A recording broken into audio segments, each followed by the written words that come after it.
Skill gap जो है वो बिहार की समस्या नहीं है सिर्फ, वो पूरे भारत में ऐसी स्थिति है। लोगों के पास जो शिक्षा या जो डिग्री मिलती है वो उसमें वो उनको उस तरह का स्किल नहीं देती है जिससे कि उनको रोजगार मिल सके।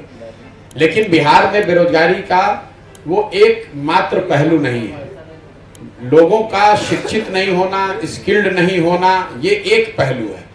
बिहार में बेरोजगारी की सबसे बड़ी वजह ये है कि रोजगार के जो 3 अवसर है, 3 दरवाजे हैं जिसके जरिए आप रोजगार पा सकते हैं, वो तीनों दरवाजे बंद हैं। आप उसको समझिए। पहला दरवाजा है शिक्षा। अगर आप अच्छी शिक्षा हासिल करेंगे तो आप अपने लिए कोई ना कोई रोजगार ढूंढ सकते हैं। तो बिहार में शिक्षा व्यवस्था पूरी तरीके से ध्वस्त है। दूसरा रास्ता है खेती किसानी। जिनके पास जमीन है वो खेती किसानी करके अपने लिए अपने आप को रोजगार दे सकते हैं, अपने जीविका का उपाय कर सकते हैं।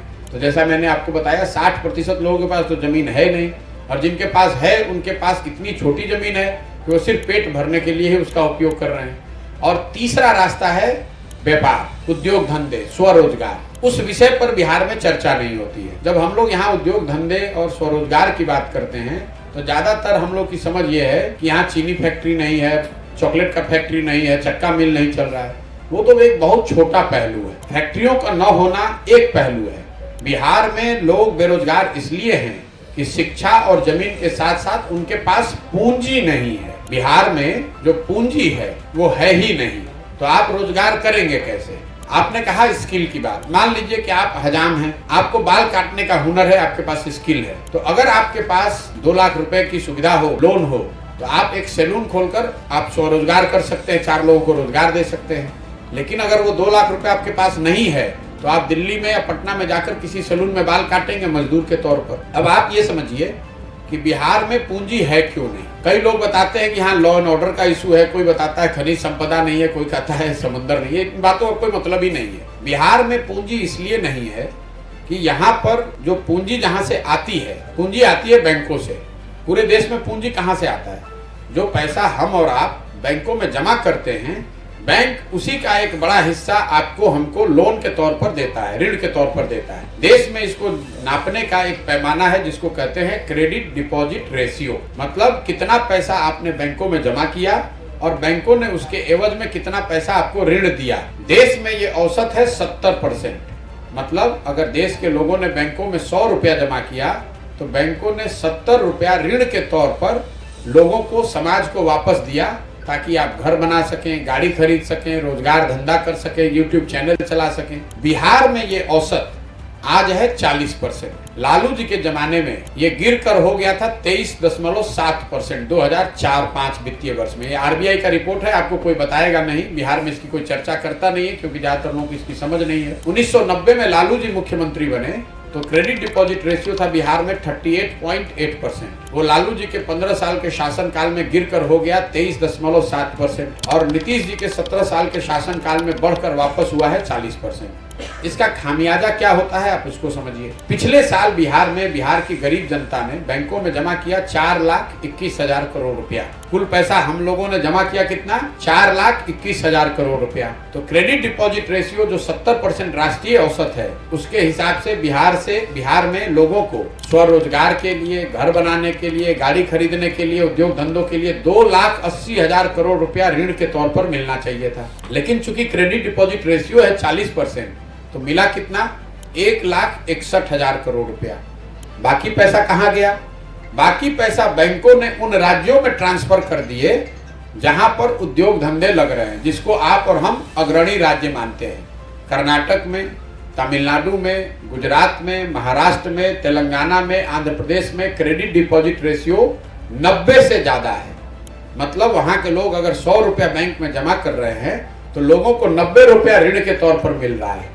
अब इसका असर क्या हुआ है बिहार में, मैं आपको वो बता देता हूँ।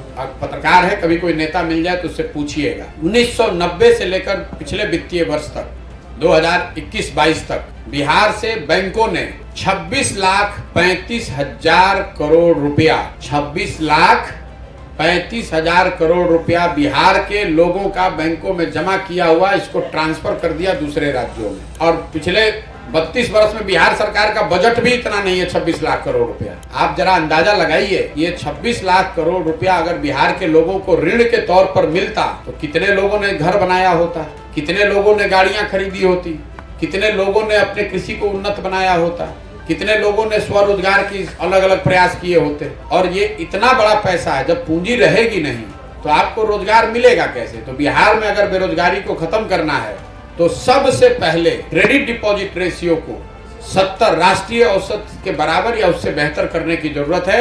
अगर ये हो जाए तो हर साल 2 से 2.5 लाख करोड़ रुपया बिहार के लोगों को मुफ्त में मिलने लगेगा काम करने के लिए। यही वजह है कि आप देखते होंगे दिल्ली में, बॉम्बे में, बड़े शहरों में घर खरीदने के लिए बैंक लोन देने के लिए प्रचार कर रहे हैं कि आइए हमसे लोन लीजिए, हमारा ऋण का शर्त आसान है, हमारा ब्याज का दर कम है। वही हाउसिंग लोन जब आप बिहार में लेने जाते हैं, गाड़ी खरीदने के लिए लोन लेने जाते हैं, यूट्यूब चैनल चलाने के लिए लोन देने जाते हैं, तो आपको बैंकों को घूस देना पड़ता है। आप, क्योंकि बैंक यहाँ पैसा दे ही नहीं रहे। और ऐसा नहीं कि ये बैंकों की स्वेच्छा है, ये उन पर संवैधानिक जिम्मेवारी है। मुख्यमंत्री की अध्यक्षता में ये कमेटी है जो बैंकों पर ये जिम्मेवारी देता है कि आप जिस राज्य में जितना पैसा जमा करा रहे हैं वहां कम से कम 70% पैसा ऋण के तौर पर दीजिए। लेकिन जैसे बिहार की दूसरी सारी व्यवस्थाएं ध्वस्त हैं, वैसे ही ये व्यवस्था भी ध्वस्त है। मुख्यमंत्री ऑन रिकॉर्ड हर साल ये बैठक भी करते हैं, वहां पर बैंकों के अधिकारियों से आग्रह भी करते हैं कि भैया इसको बढ़ाइए। लेकिन जैसे दूसरे विभाग वाले नहीं सुन रहे, वैसे बैंक वाले भी उनकी बात नहीं सुन रहे हैं। तो अगर बिहार में गरीबी और बेरोजगारी दूर करना है तो सबसे पहला उपाय है क्रेडिट डिपॉजिट रेशियो को सुधारा जाए, ताकि बिहार के लोगों को लाख, 1.5 लाख, 2 लाख रुपया अलग से पूंजी के तौर पर मिले। और आप देखेंगे कि बिहार के लड़कों में वो ताकत है।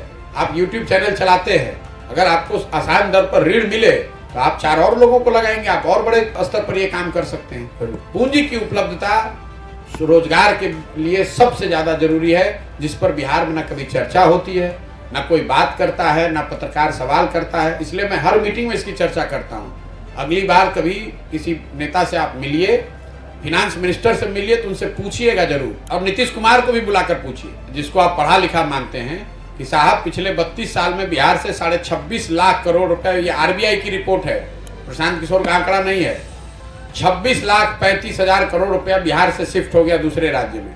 तो हम लोग खाली लड़कों को नहीं शिफ्ट कर रहे हैं मजदूर बना के, अपनी पूंजी भी दूसरे जगह भेज रहे हैं, अपने लड़कों को मजदूर बनाकर दूसरे जगह भेज रहे हैं। तो हम लोग की गरीबी नहीं रहेगी तो गरीबी किसकी रहेगी।